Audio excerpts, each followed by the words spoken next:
quand j'achète, je dépense de l'argent sur mes voyages, là, je te dis, là, je trouve ça fou. Mais je le fais pareil, parce que je le fais. Mais c'est le seul moment où je ressens une espèce de culpabilité, parce que je trouve ça fou, parce que c'est pas une assiette. Une assiette, je l'achète, je sais, elle est là, je la vois, j'y touche.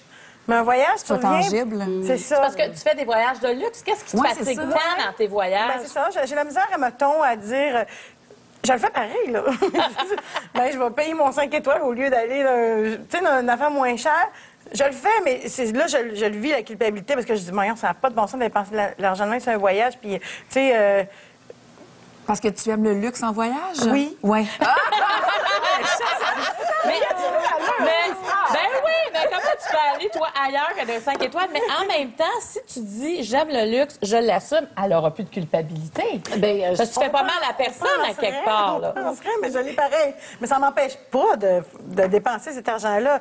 Mais ça, j'ai toujours de la misère à le justifier puis à vivre avec, mais je le fais quand même. Parce que ça, c'est dur à dire que tu as eu 70 de rabais. Ouais. Ça n'existe pas beaucoup là-dessus. L'agent de voyage me trouvait tellement sympathique. Toi, Bianca, c'est quoi ta folie? Oh, des grandes tablées à plusieurs milliers de dollars. Ah, ouais. Ça veut dire que tu invites des gens au restaurant? Ah, ouais, ça coûte plusieurs milliers de dollars? À l'époque. C'est quelque chose que maintenant, je fais plus parce que je veux des enfants, je veux mettre de l'argent pour qu'il y ait un futur intéressant. Puis, mais à l'époque, c'est impressionnant, ça. Ça peut faire la démesure. Parce que d'ailleurs, là, je sais pas si je vais te dénoncer quelque chose, mais tu t'en vas te remarier pour la deuxième fois avec le même gars ailleurs. Tu vas à Vegas te remarier. C'est la démesure. Tu vois, ça, c'est un peu un achat compulsif. C'est-à-dire, on a fait beaucoup de rénovations. Non, mais on a fait énormément de rénovations. Ça a coûté beaucoup plus cher que prévu. On était fatigués. Puis on s'est dit, bien, allons nous remarier à Vegas avec un Elvis, puis un tutu rose, puis une voiture décapotable dans Death Valley, puis du champagne à même la bouteille. Ça, c'est excessif. Mais en même temps, on a les moyens, puis ça nous rend heureux. Mais dis-toi que tu sauves le prix d'un divorce parce que tu remaries le même gars. Exactement. On s'amuse, on fait beaucoup de blagues, mais il reste que pour certaines personnes, l'achat compulsif les mène à s'isoler, à la dépression, à la faillite, à tout perdre.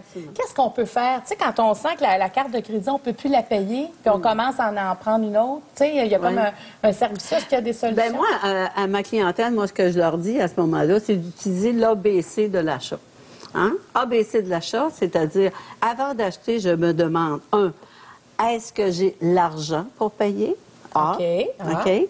B, est-ce que j'en ai vraiment besoin? Hein? Ça, c'est le B. Et le C, comment vais-je me sentir après? Quand je vais avoir acheté, je vais me sentir comment? Coupable?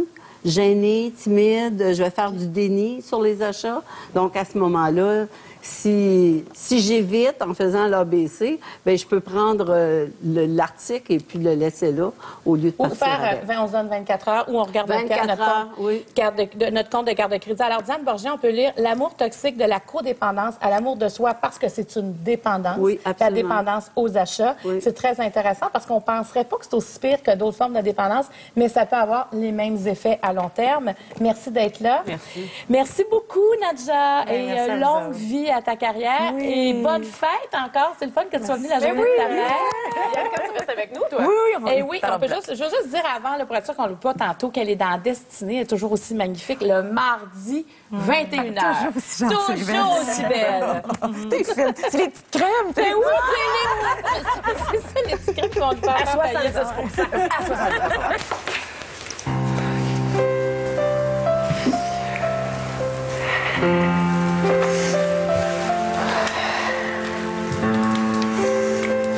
Je m'excuse, Natacha. Non, c'est correct.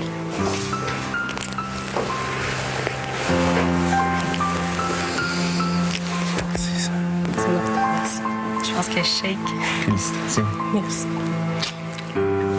Ce que vous venez de voir, c'est un extrait de la première édition d'Occupation Double. Ça fait 10 ans déjà. Et là, vous aurez bien sûr reconnu Monsieur Pectoraux, Éric, qui vient de choisir Isabelle Rochon comme grande gagnante d'Occupation Double il y a 10 ans déjà. Merci d'être avec nous, Isabelle. Merci de me recevoir. Bianca, on t'a gardé aussi parce qu'on va parler d'entraînement très, très, très intense, en fait, de ce qu'on appelle le fitness. Et toi, Isabelle, tu as fait ça pendant 5 ans. Oui. Tu as été une reine des compétitions de fitness. Et ça, il faut dire que c'est quelque chose qui est apparu dans les années 80, en même temps que le le culturisme.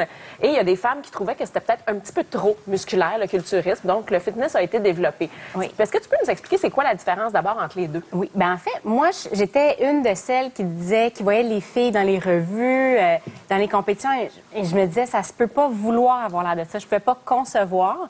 Les filles avaient l'air tellement massives. Puis une fois, j'ai vu quelqu'un qui compétitionnait en vrai, puis elle était tout petite. C'était vraiment moins pire parce qu'on s'entend, là, on est peinturé, on est déshydraté, on est huilé, on se ressemble pas beaucoup.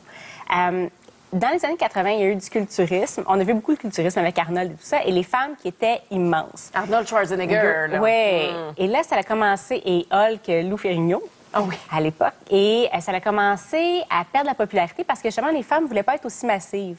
Donc, ils ont développé ce qu'on appelle des compétitions de figure. Donc, c'était des filles qui étaient musclées, athlétiques, quand même cotes, mais pas trop. Et même ça, avec le temps, parce que les femmes veulent toujours être toujours plus petites, les femmes, ça commençait à perdre encore en popularité. Donc, ils ont lancé, il y a quelques années, bikini et fitness. Donc, fitness, c'est avec une composante routine et tout ça. Et bikini, ce sont des filles qui sont musclées, cotes, mais quand même menues. Mais toi, quand tu voyais ça au départ, tu trouvais pas ça nécessairement beau. Tu trouvais ça même un peu dégoûtant, le trop de muscles, tu trouvais ça un peu monstrueux. Qu'est-ce qui a fait que tu en es venu à te rendre à avoir un corps comme ça et à t'entraîner autant? Mais en fait, moi, l'amour fait faire des choses. Hein, On t'a vu tantôt, d'ailleurs, en amour. Mais mon ancien copain faisait, lui, du culturisme et on habitait ensemble, donc je faisais sa nourriture, on allait s'entraîner ensemble, on faisait sa préparation ensemble. Puis, j'y ai pris goût. J'ai commencé à le faire vraiment par plaisir. Et éventuellement, je me suis dit, mais ça me prendrait un défi. Et quand on commence graduellement, on voit pas que... je veux dire que notre corps change à ce point-là parce que c'est vraiment une transformation graduelle.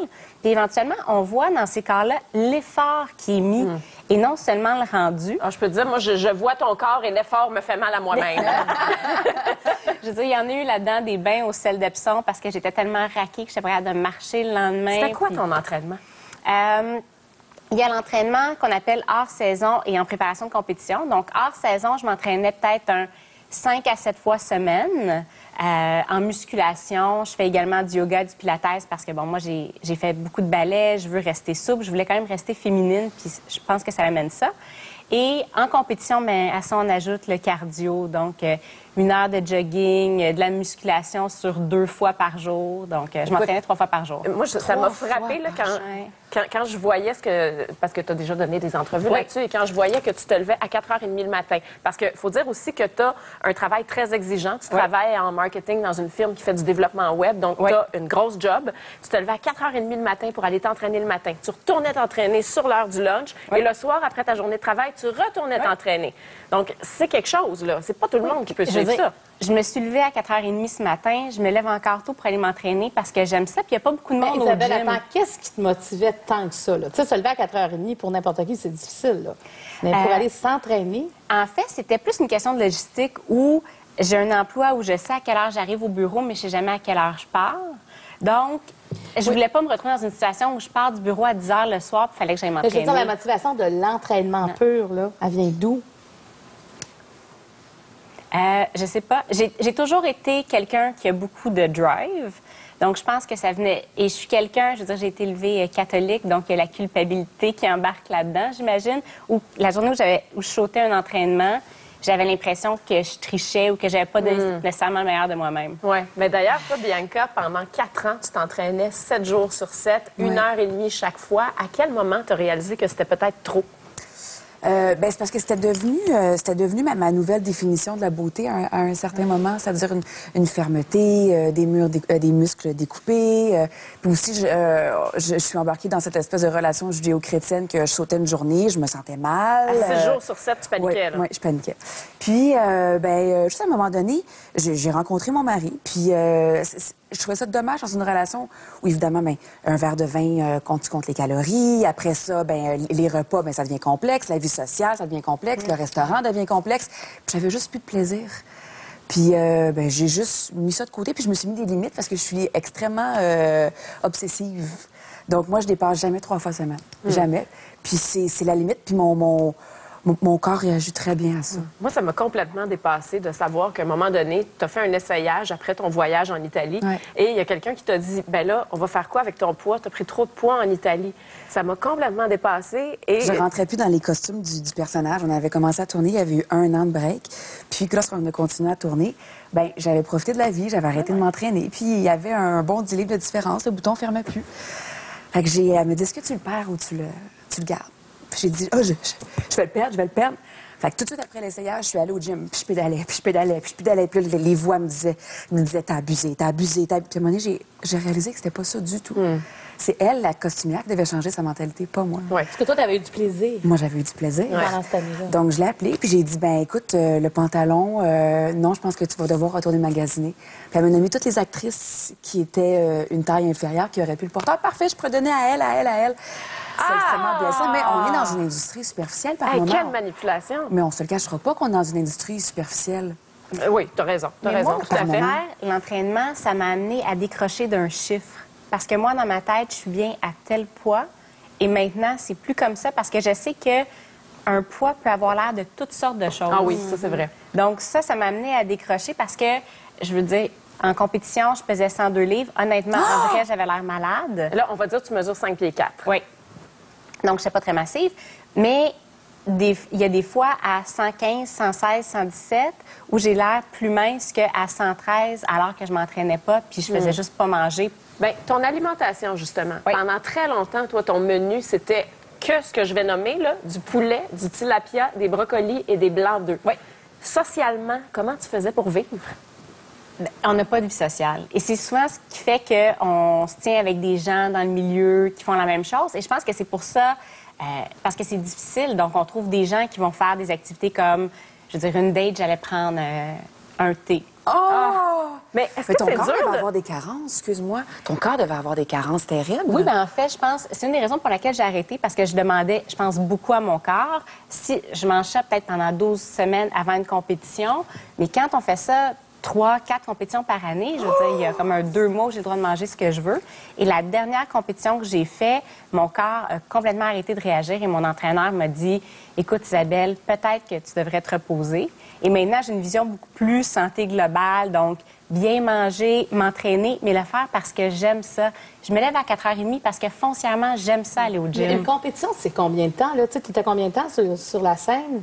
Mon Dieu, un gros total de 6 minutes. Donc, 12 semaines de privation sur le plan nutritif, sur le plan de la bouffe, pour ça. Oui, parce qu'on arrive, on a des pauses obligatoires, une introduction, c'est fini. Si on est dans les 5 premières, on revient pour le spectacle du soir. Mais sinon, c'est terminé. Et là, Marie-Claude, ce qu'Isabelle dit, c'est une compétition. Mais t'en faisais à peu près quoi, 3 par année? 3 par année, à Donc, peu ça près. veut dire 36 semaines sur 52 dans une année où c'était que ça, ta vie. 18 minutes de scène. Oui, puis on s'entend, même, là, pendant 5 ans, j'ai pas mangé de gâteau de fête, j'ai pas célébré Pâques. Non, Mais c'était Comment quelque tu fais chose. pour rencontrer un gars? Disons, là, t'as pas de chum. Il Comment tu ressemblait fais? à ça. C'est une photo avec mon... Il est pas mal plus cute que ça en vrai. Disons que lui, le orange, ça lui allait pas du tout. Mais ça leur fait peur. Disons, là, un gars qui ne s'entraîne pas comme ça, est-ce que ça leur fait peur d'être en couple avec toi, de dire, hey, moi, j'ai un petit bedon, je peux pas être avec Isabelle? Moi, je suis pas du tout superficielle. Je veux dire, je suis nerd à la base, donc j'aime les gens qui me font rire et j'aime les gens intelligents. Mais c'est sûr que dans un bar ou quand je sors, les gens qui m'approchent sont plus des gens qui vont être, je veux pas dire superficiels parce que je les connais pas, je peux pas dire, mais plus des gens qui s'entraînent ou qui font attention à eux parce que souvent, les gens qui font pas attention à eux, ça va soit leur mettre dans le visage, ah, mais je suis paresseux, j'ai pas fait attention, ou ils vont sentir que c'est juste pas. Et quand tu as commencé à faire du fitness, les gens sur Internet, bon, il y a des blogs, il y a toutes sortes d'affaires où on se permet d'avoir beaucoup d'opinions. Oui. Mais les gens, donc, disaient, oh mon Dieu, Isabelle Rochon d'Occupation Double est rendue un peu freak, elle exagère. Qu'est-ce que ça te faisait de lire ça? Je les connais pas. Honnêtement, ce que mes parents pensent, que mes sœurs en pensent, que mes amis en pensent, que les gens près de moi qui m'aiment en pensent, c'est une chose. Quelqu'un que je connais pas qui a une opinion de moi. Tes parents, est-ce qu'ils étaient inquiets de toi? Tu sais, quand tu manges même plus ton gâteau d'anniversaire... Je me souviens quand j'ai annoncé à mes parents que j'allais faire des compétitions de fitness, ils ont offert de me payer des cours de golf, des cours de tennis. Je veux dire, j'aurais pu faire n'importe quoi. Et eux, ce qui les dérangeait, c'était pas nécessairement... Parce que j'ai été suivie par un médecin, je m'entraînais avec Jean-François Thibault, qui est un excellent entraîneur, qui fait beaucoup attention à notre santé. Eux, leur problème, c'était notre fille va être jugée sur son physique. Et ça, ça mettait mon père complètement à terre de savoir que sa fille allait être en bikini et en talons hauts dans sur une une époque scène. où on Ça valorise la passait femme pas. enfin pour autre chose. Tu sais. Oui. En effet. Il est fier d'avoir 3 belles filles intelligentes, gentilles. Donc, ça, c'est une... Mais bon. Mais il y a un phénomène extrêmement intéressant, surtout chez les hommes, qui s'appelle l'anorexie inversée. Oui. C'est-à-dire que souvent, majoritairement chez les hommes, ils sont extrêmement costauds. Mais contrairement à l'anorexie, qui est le désir d'être plus mince, il y a toujours le désir d'être encore plus costaud. Donc, on n'arrive plus à se voir comme on l'est réellement. Oui. Ouais. Bien, Bianca, merci beaucoup d'avoir été là. Alors, je veux dire que tu es porte-parole de l'ANEB, Anorexie et Boulimie Québec. Vous êtes en campagne de levée de fonds en ce moment. C'est vraiment important parce que c'est une vraie maladie. Alors, si vous voulez aider, bien, sur le site de l'ANEB. Oui, qui est le www.anebquebec.com. Voilà, merci beaucoup, Bianca, d'avoir été là. Et Isabelle Rochon, on va se laisser sur des images de toi au banquier. Il y a un spécial Occupation Double. Et on va voir à quel point tu es forte. Pas moi qui échappe la brouette encore. Merci d'avoir été là. Ça fait plaisir. Il y a 300 livres là-dedans. Mais non. Mais oui. Non. Je vais juste voir si moi je suis capable, OK? 1, 2, 3, go. Hey. Vas-y, Isabelle, es-tu capable de soulever 300 livres?